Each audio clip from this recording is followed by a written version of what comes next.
AI didn't create better candidates, it created better resumes. That's what a lot of companies are running into right now. Anyone can take a resume, put it into ChatGPT with the job description, and within 30 seconds, the person sounds perfect for the role. All the right keywords, everything cleaned up beautifully. Then the interview starts. And within maybe 10 minutes, you realize something feels off. The resume sounds better than the conversation. This is why hiring drags on and on. Candidates think companies can't make decisions, while companies think candidates are overselling themselves. No one fully trusts the process. Resumes used to help narrow the field. Now, almost everybody looks qualified on paper, which means interviews matter more than ever. You can usually tell quickly who's done the work. The strong ones with real experience tend to talk normally. They have specific answers, clear details. They remember what went wrong all too well and what they had to fix. The conversations with weaker candidates feel different. Plenty of polished language and broad answers. Everything sounds correct, but empty.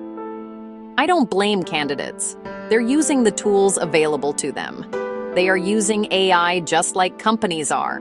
The challenge is, it's creating a lot of AI slop and noise inside the hiring process. That's why companies keep adding interviews, more meetings, more people involved, and more second guessing.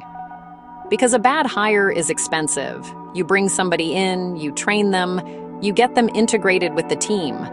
And 3 or 4 months later, your team starts realizing, this person might not actually be able to do the job at the level we thought. Now the company has to reopen the job. The team loses momentum, and leadership gets frustrated. Everyone feels like they wasted time. So companies are adapting. The better interviewers are getting much more specific. They are less interested in polished resumes and more interested in real conversations. What exactly did you own? What happened when things got difficult? What was your decision versus the team's decision? Because eventually the conversation gets deep enough where experience shows itself or it doesn't. And honestly, I think that's where hiring is headed. Less trust in what's written down, more trust in the interview conversation itself.